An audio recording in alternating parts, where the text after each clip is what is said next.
And I always think on my journey in, I'm like, where do I want to start?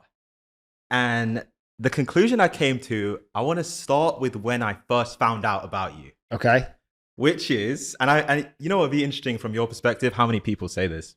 I'm watching CNBC, Mm-hmm. 2019. I'm just starting to hear about Bitcoin, just starting to think about it. You're on a panel.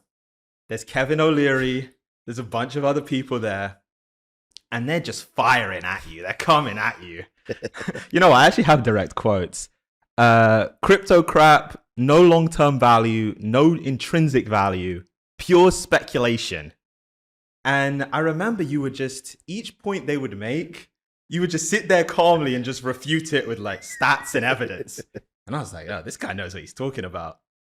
Nah, I'm just a good shit talker. It's like all of that is BS.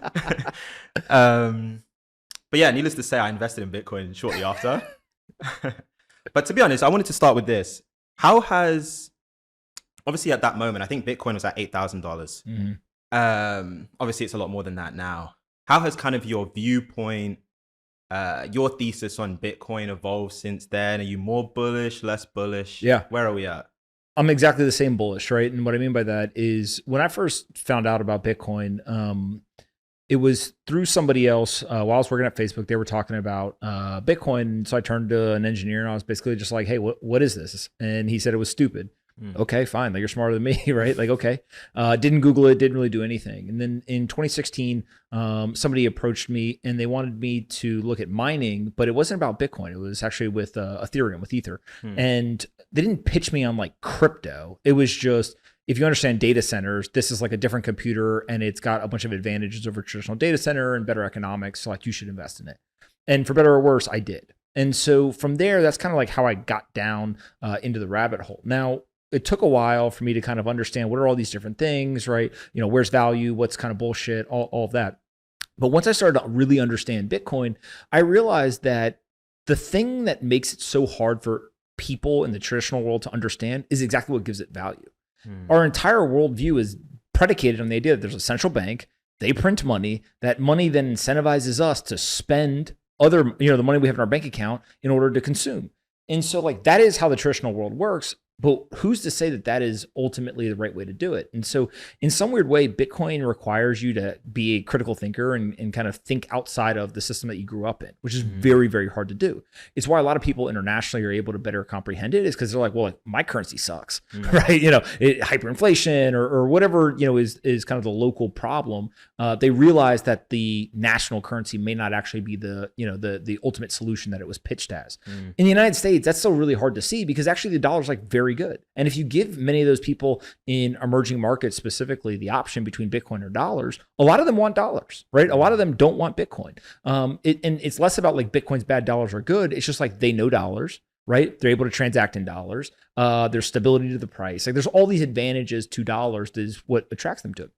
So I say all of that with this idea that like Bitcoin as a technology is simply a piece of technology. So when all those guys are yelling at me and they're like, it's speculation, it's like, okay, well, what's a stock market? That's just fucking gambling with a license, right? Like literally that is a casino that they put out there that people are allowed to quote unquote invest. But if you go to Las Vegas and you ask people what they're doing, half the people in there tell you they're investing too, right? Now they're gambling because we don't like the way that they're doing it. The odds are stacked against them.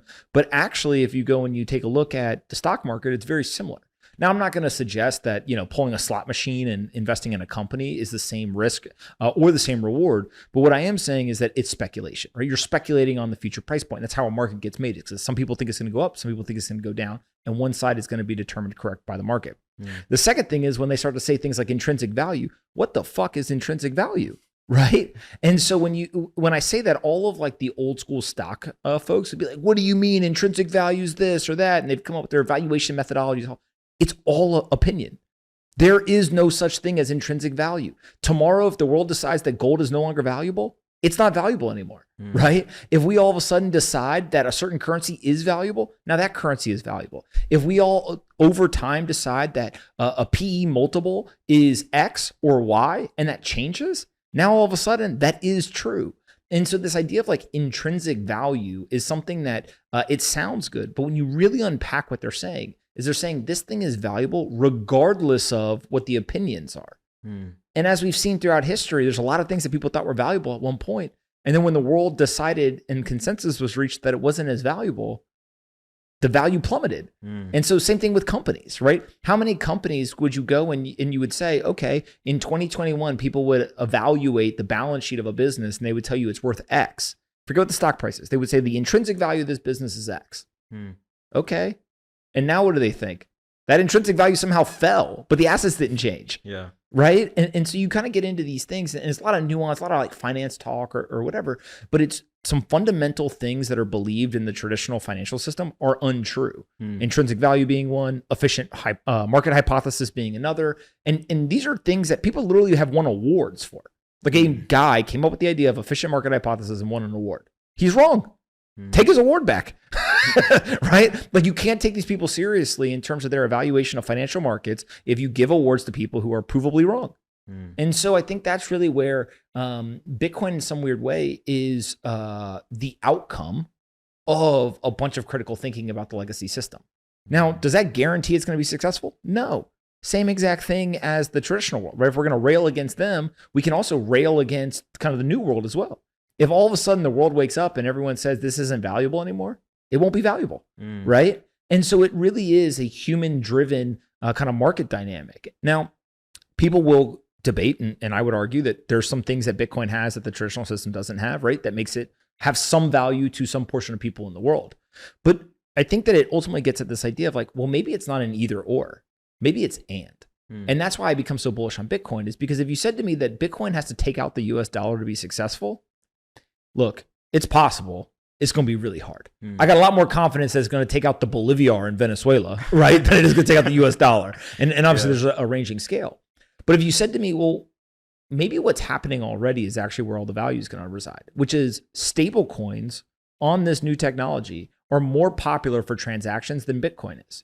So people want to buy Bitcoin and hold it. 70% of circulating supply is just held by people for the long term. And dollars are being used to transact.